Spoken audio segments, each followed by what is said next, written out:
하나님 말씀 보겠습니다. 하나님의 말씀은 디모데후서 4장 6절에서 8절 말씀입니다. 전제와 같이 내가 벌써 부어지고 나의 떠날 시각이 가까웠도다.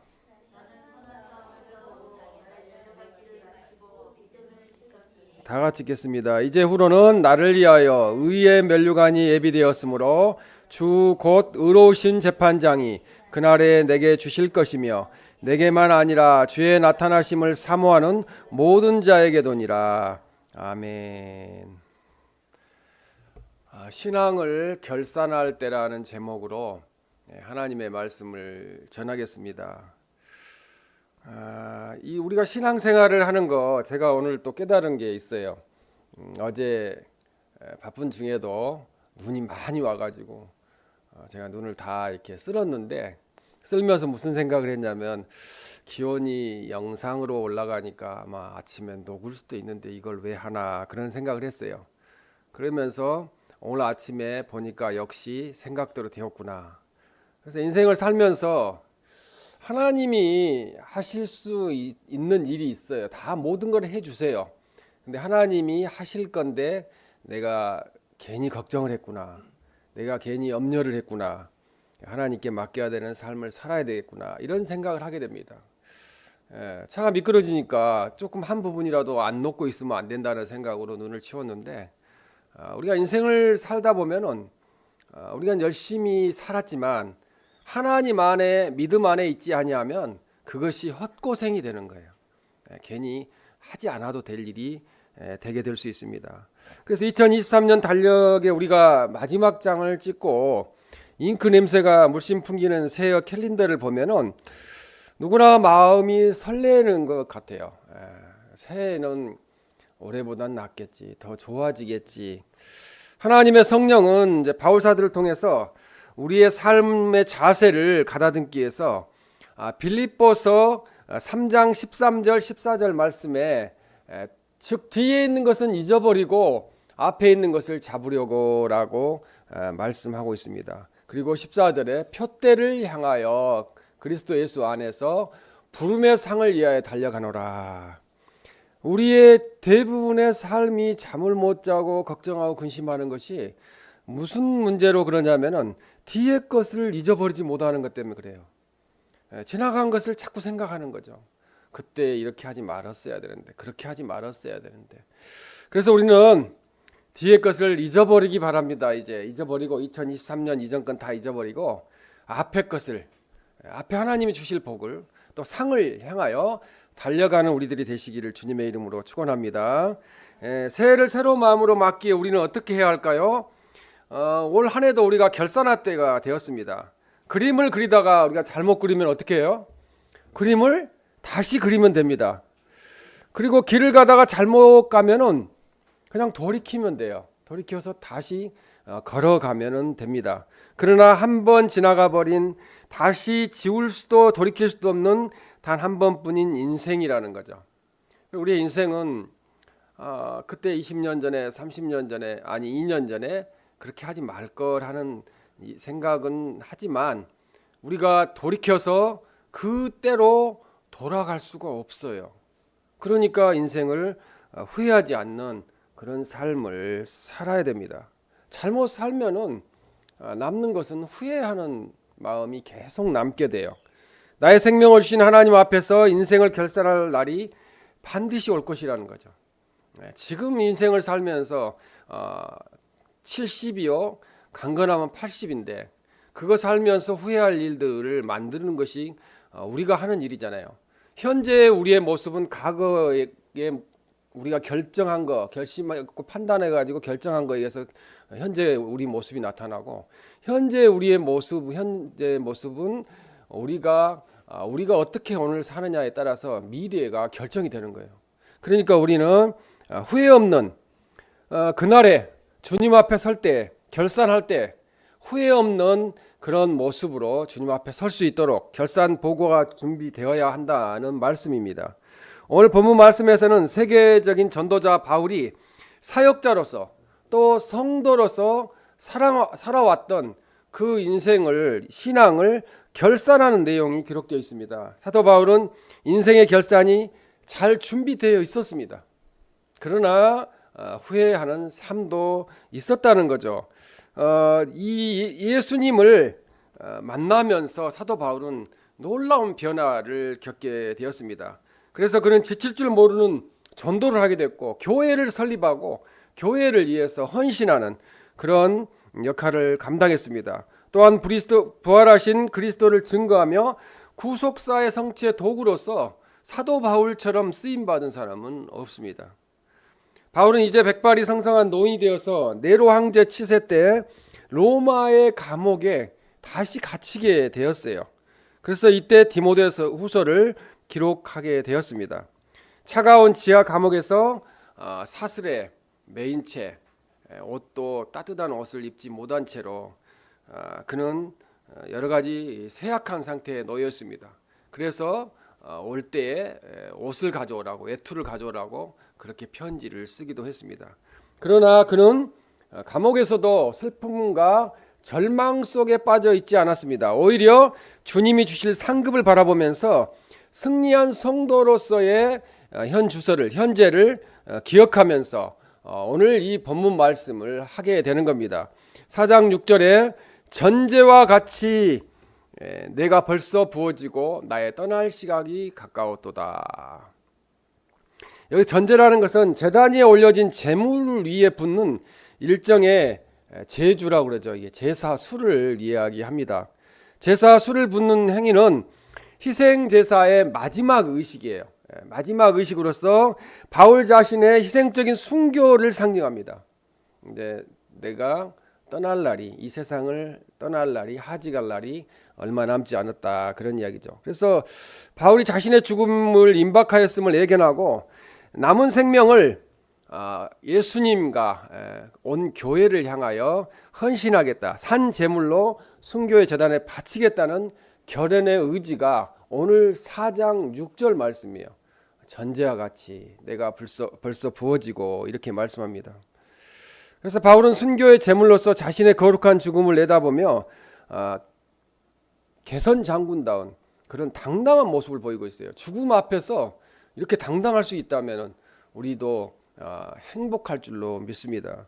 오늘도 본문을 통하여 인생의 끝에 자신의 신앙을 결산하는 바울의 그 삶을 생각하면서 우리도 인생의 끝에 이렇게 결산할 수 있을까 하는 것을 생각해보고 2023년 한 해의 신앙 결산을 오늘 하루라도 잘하고 새롭게 2024년을 계획하는, 그리하여 하나님 은혜 가운데 거하는 우리 모두가 되시기를 주님의 이름으로 축원합니다.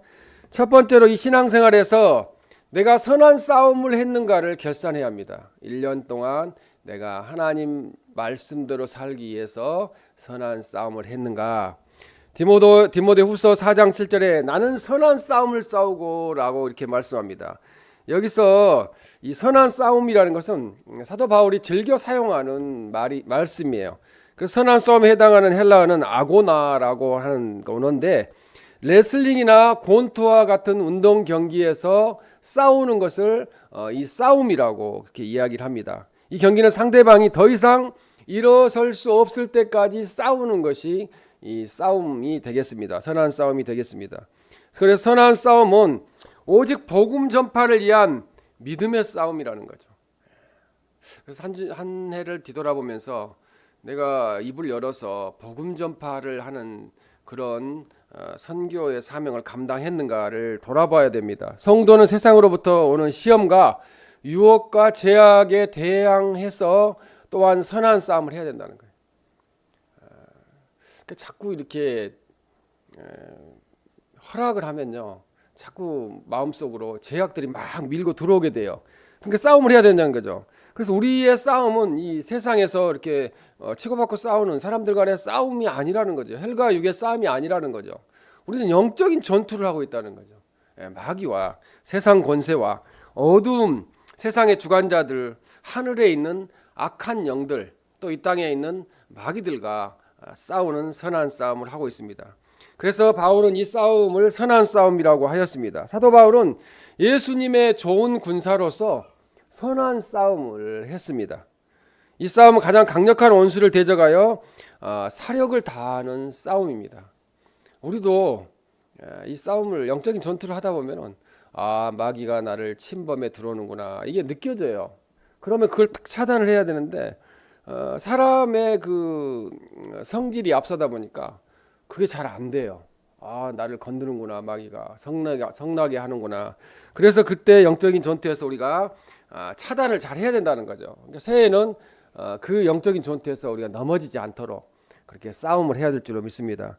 때때로 고난과 역경은 우리의 영적 성장을 위한 하나님의 가장 효과적인 도구가 된다는 거죠. 고난이 없으면요 타락하게 돼요. 그런 생각을 하게 됐어요. 최근에 뉴스에 나오는 분도 그분이 돈이 그렇게 많이 벌지 못했다면 뭐 그렇게 타락하진 않았겠죠. 10억, 2억씩 뭐 보통 뭐 그렇게 버는 게 그냥 너무 쉽게 버는 거예요. 그러니까 타락하는 거죠. 영적 성장의 정도는 우리가 고난을 얼마나 성공적으로 극복하느냐에 달려 있다는 거죠. 2024년에도 우리에게 복도 하나님이 주시는 복도 주어지지만 또 고난들도 있을 수밖에 없어요. 그러나 그것을 통해서 우리가 오히려 복으로 변화시키는 그런 역할을 감당해야 될 줄로 믿습니다. 영적 성장에 전혀 무관심한 그리스도인은 시련을 처할 때 많은 어려움을 겪게 됩니다. 더 다른 사람보다가 똑같은 시련을 받는데 똑같은 시험을 보는데 더 고통을 받는 거예요. 왜? 영적 전투에서 실패하기 때문에 그렇습니다. 그래서 사도 바울은 고백하기를 고린도전서 15장 31절 말씀에 나는 날마다 죽노라 이렇게 말씀하는 거예요. 그러니까 영적인 전투에서 하나님 안에 있으면은 우리의 혈기를 육신의 그런 정욕을 죽일 수가 있다는 거죠. 그러니까 나 주 안에서 날마다 죽는 영적으로 주님 앞에 내려놓는 삶을 살아야 됩니다. 그래서 육적인 자기의 정욕적인 옛 자아와 싸움을 계속해야 돼요. 그래서 이 육적인 마귀는 못 가게 하죠. 교회도 오늘은 그냥 하루 안 가도 되지. 뭐 다음 주에 가면 되잖아. 이런 식으로 하는 거죠. 이 생의 또 자랑과 세상적인 욕심과 싸우는 영적 전투라는 거죠. 이 세상의 자랑은요 아무 소용이 없어요. 가지고 있는 것도 마찬가지예요. 눈이 왔다가 녹아버리는 것처럼 똑같은 거예요. 그냥 있던 것이 다 없어져 버리는 거예요. 그렇기 때문에 육적인 전투보다는 영적인 전투가 영원한 것이라는 것을 알아야 됩니다. 그래서 이 싸움은 나 자신의 나태와 안일과 교만과 싸우는 것이 영적인 전투입니다. 그리고 영적인 전투는 자신의 심령 속에 역사하는 죄와 사망의 법에 대한 싸움을 하는 거예요. 죄와 싸우는 것이 영적인 전투입니다. 그리고 쾌락주의와 물질 만능주의와 과학 만능주의와 싸우는 거죠. 그리고 성경을 거스리는 비성경적인 사상과 싸워야 합니다. 그리고 선으로 악을 이기는 싸움입니다. 그리하여 결국은 영적인 전투를 통하여 영원히 사는, 그러니까 영생하는 그런 것을 쟁취하게 됩니다. 단호하게 나의 힘으로 하지 못할 것이면 하나님께 도움을 구해야 된다는 거죠. 처음부터요. 하나님께 무릎을 꿇어야 됩니다. 대적의 수가 많다 하더라도 나를 붙잡고 있는 하나님의 사랑은 더욱 무한히 강하다는 거죠. 하나님이 하신다는 거죠. 성도인 우리들의 인생은 하나님의 영광을 위해서 이 세상에서 영적인 전투를 해야 합니다. 하나님은 이런 영적 전쟁을 기뻐하신다는 거죠. 그러나 하나님은 우리의 대적이 그 악한 계계, 이 계계라는 것이 간사하게 우리를 속이는 깨를 말하는데요. 간사하게 우리를 속이는 깨를 이루지 못하도록 우리는 깨어서 기도하는 삶을 살아야 될 줄로 믿습니다. 이 선한 싸움이 우리의 생의 마지막에 끝난다 하더라도 하나님은 끝내는 우리에게 승리의 면류관을 주신다는 거죠. 우리가 다 면류관을 받을 줄로 믿습니다. 사도 바울은 예수님 그리스도를 따르는 성도로 부름받은 그날부터 영적인 전투를 했어요. 그것도 가장 최전방에서 야전사령관으로서 격전지에서 그리고 승리하게 되었습니다. 그는 수없이 많은 영적인 적들과 싸워서 승리한 용사입니다. 그 동네에 아무도 예수님 안 믿는 동네에 갔잖아요. 거기에서 한 명, 두 명을 전도해서 그 지역을 복음화시키는 이런 전쟁을 하였습니다. 예수 그리스도의 좋은 군사로 우리가 선택을 받아 영적인 전투를 하는 성도라는 것을 우리는 확신하고 있습니까? 내가 하나님을 확실히 믿고 있습니까? 그러면 두려워할 것이 없습니다. 우리는 고차원적인 전투 속에서 승리의 결과를 부리게 될 거예요. 결국은 승리하게 될 것입니다. 이것이 바로 우리에게 요구하시는 삶이고 우리가 결산해야 될 삶이 영적인 전투에서 승리했느냐 하는 것을 결산해야 될 줄로 믿습니다. 두 번째로 신앙생활에서 달려갈 길을 잘 맞췄는지 결산해야 합니다. 어린아이가 난생 처음으로 자전거를 타는 비결을 배울 때 자전거를 타는 사람이 균형을 유지하려면 자전거는 서 있으면 안 돼요. 앞으로 달려나가야 합니다. 그리스도 예수님에 대한 우리의 믿음도 이와 똑같다는 거죠. 올해 실패한 그것을 교훈 삼아서 내년에는 그런 일이 반복되지 않도록 앞으로 달려나가야 될 줄로 믿습니다. 우리는 그리스도 예수님의 길과 진리와 생명 안에서 포기하지 말고 계속해서 신앙을 포기하지 말고 앞으로 달려나가야 합니다. 진짜 그리스도인은 그 말 자체가 암시하듯이 예수님 그리스도와 함께 앞으로 달려나가며 그리스도의 길을 예수님이 가신 길을 가는 사람이 그리스도인이고 영어로는 크리스천이라고 볼 수 있습니다. 본문 디모데후서 4장 7절에 나의 달려갈 길을 마치고라고 이렇게 말씀합니다. 달려갈 길에 해당하는 이 헬라어는 드로몬이라는 말인데 마라톤 경기에서 정해진 경주 코스를 일컫는 말이에요. 우리 인생의 코스가 앞으로 얼마나 남았을까요? 인생의 코스가 42.19라고 생각을 한다면 저는 아마 한 지금 35km 정도의 지점에 와 있다고 볼 수 있겠어요.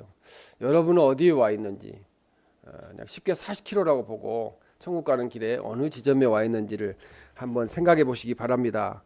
그래서 바울이 사역을 감당하기 위해서 예수님의 살아온 전 생애를 나의 달려갈 길을 마치고라는 것으로 표현하고 있습니다. 하나님께서 바울에게 맡겨진 사명을 비유한 말로도 달려갈 길을 마치고라고 볼 수 있습니다. 여기서 마치고라는 것은 바울이 경주에서 승리하였다는 것이 아니고 포기하지 않았다는 거예요. 바울도 넘어질 때가 있었죠. 포기하지 않고 끝까지 달려갔다는 것을 의미합니다. 신앙의 경주 다름질은 인내가 필요한 경주입니다. 성도는 인생이라고 불리는 달리기 시합에서 빠른 자가 항상 승리하는 것이 아니라는 거죠. 좀 늦어도 늦게 가도 끝까지 완주하는 거, 하나님 나라까지 들어가는 거, 그것이 성도가 해야 될 일입니다. 그래서 우리는 완주해야 된다는 거, 우리가 하나님 나라 근처까지 와 있다는 것을 생각하고 너무나 힘든 고난과 역경이 있다 할지라도 그것을 잘 이겨내고 내가 하나님 나라 가면은 하나님이 다 이루어 주시고 보상해 주실 건데 이렇게 생각하고 참고 인내하시길 바랍니다. 그래서 이 사도 바울이 달렸던 그 길은 복음 전파의 길이었습니다. 디모데후서 4장 17절에 보면 선포된 말씀이 온전히 전파되어 모든 이방인이 듣게 하려 하심이니라고 말씀하고 있어요. 그래서 이 사도 바울의 복음 선포 때문에 복음 선교 때문에 우리가 구원받아서 하나님 나라를 향하여 가고 있습니다. 그러니 너무 감사합니다. 사도 바울은요 하나님 나라를 선포하기 위해서 자기의 생명까지도 내어놓은 그런 훌륭한 전도자였습니다. 사도행전 20장 24절에 보면 내가 달려갈 길과 주 예수께 받은 사명 곧 하나님의 은혜의 복음을 증언하는 일을 마치려 하면은 나의 생명조차 조금도 귀한 것으로 여기지 아니하노라. 생명도 아끼지 않는다고 내던지겠다고 그렇게 말씀하고 있습니다. 그는 전도자 사명자의 길을 가기에 자기의 모든 것을 바치는 그런 사명자의 역할을 살았습니다. 성도는 하나님과 예수 그리스도 앞과 허다한 증인들이 지켜보는 가운데 뛰는 경주자라는 거죠. 인생의 경주자입니다. 신앙의 경주는 이 세상을 떠날 때까지 끝까지 다름질해야 합니다. 힘이 들어도 포기하면 안 된다는 거죠. 힘들죠. 사는 것 자체가. 포기하지 마시기 바랍니다. 그러나 이 다름질에서 포기한 사람들이 성경에는 많이 나타나고 있어요. 디모데후서 4장 오늘 10절 말씀에 보면 대만은 이 세상을 사랑하여 나를 버리고 데살로니가로 갔고, 이걸 다른 말로 바꾸면은 누구는 세상을 사랑하여 사랑숲 교회를 버리고 세상으로 예수님 안 믿고 나아갔고, 그렇게 이야기할 수 있겠죠. 그레스게는 갈라디아로 갔고 돈 벌러 갔고, 디도는 되게 하나님을 잘 섬기고 무슨 일이 있으면 파견돼서 일처리를 잘하던 사람이었는데 달마디아로 갔다고 이렇게 이야기하고 있습니다. 그래서 우리는 주님을 바라보면서 또한 나에게 주어진 예비된 면류관을 바라보면서 인내하며 경주를 해야 할 줄로 믿습니다. 우리는 복음 전파의 길을, 사명자의 길을, 순교자의 길을 끝까지 달려서 나에게 주어진 이 길을 다 마쳤다고 마지막에 고백할 수 있는 사도 바울과 같은 그런 신앙생활을 하시기를 주님의 이름으로 축원합니다. 세 번째, 마지막으로 믿음을 지키고 믿음에 대한 결산을 해야 합니다. 믿음에 대한 결산을 우리가 올해도 한번 해보고요. 마지막에 해야 되겠죠. 이제 내가 죽으려고 병상에 누워 있다든지 그렇게 누워 있지 않고 가면 좋은데 그런 상황에서 하게 됩니다. 요즘 저는 이제 그 MZ 세대에 비하면 그래도 옛날 사람이잖아요. 그래서 컴퓨터를 뭐 잘한다고 볼 수는 없어요. 그런데 컴퓨터가 없으면은 되게 불편한 상태에 놓이게 됩니다. 실제로 현 시대는 인터넷이나 스마트 기기 없이 조금도 생활할 수 없는 그런 시대임을 우리는 실감합니다. 컴퓨터는 286에서 시작하여 386, 486, 586 그러더니 펜티엄급으로, 그리고 이제는 우리가 잘 알 수 없을 정도로 업그레이드 되어 가지고 컴퓨터가 발전해 가고 있습니다. 어제까지만 해도 최신 기종이라고 하던 스마트폰은 한 1년이나 2년 쓰고 돌아서면은 바로 이게 안전 구형이 되는 그런 상태에 놓이게 됩니다. 이렇게 시대와 모든 기기가 업그레이드 되었는데 우리의 신앙도 업그레이드 되어야 될 줄로 믿습니다. 그리스도인은 이의 것, 하나님 나라, 그리고 천국을 찾는 사람입니다. 그래서 이의 것인 하나님 나라를 추구하며 살아야 합니다. 그런데 하나님의 은혜를 헛되이 받아 여전히 땅의 것만 추구하고 산다면 그 사람은 업그레이드가 아니라 다운그레이드 된 사람이라고 볼 수 있겠습니다. 어제보다 오늘이, 올해보다 새해 믿음이 업그레이드 되며 날마다 향상된 믿음을 소유하시기를 바랍니다. 그래서 오늘 본문에 디모데후서 4장 7절에 믿음을 지켰다고 이야기합니다. 믿음을 지켰으니 우리들도 나중에 내가 믿음을 지켰다고 그렇게 고백할 수 있어야 됩니다. 이 지켰다는 것은 군인이 상관에게 충성을 지켰다는 의미이기도 하고, 또 올바른 교의를 지켰다, 하나님 말씀대로 살았다는 뜻입니다. 그러니까 청직으로서 악조건 속에서도 그리스도에 대한 신뢰를 저버리지 않았다는 거죠. 어떤 고난을 받았지만 예수님을, 하나님을 떠나지 않았다는 것입니다. 디모데후서 4장 7절에 믿음을 지켰으니라는 것은 바울이 그리스도 예수님의 죽으심과 부활 사실에 대한 확신과 그리스도에 대한 신앙을 포기하지 않았다는 거죠. 매를 수없이 많고 돌로 맞고 그렇게 했지만 포기하지 않았다는 것입니다. 사도 바울은 디모데후서 3장 1절에서 5절 말씀에 보면은 너는 이것을 알라, 말세 고통하는 때가 이르되 사람들이 자기를 사랑하며 돈을 사랑하며 거룩하지 아니하며, 거룩하지 않다는 것은 세상과 구별되지 않는다는 거예요. 너희는 이 세대를 본받지 말고 오직 마음을 새롭게 함으로 변화를 받아 하나님의 선하시고 원하시고 기뻐하시는 일이 무엇인지 분별하도록 하라겠는데, 세상 사람과 별 차이가 없다는 거죠. 거룩하지 아니하며 그리고 절제하지 못하며, 대부분의 모습이 그렇죠. 그리고 선한 것을 좋아하지 않는다는 거죠. 지금 시대가 이런 시대에 우리가 살고 있습니다. 착한 것을 좋아하지 않는 시대.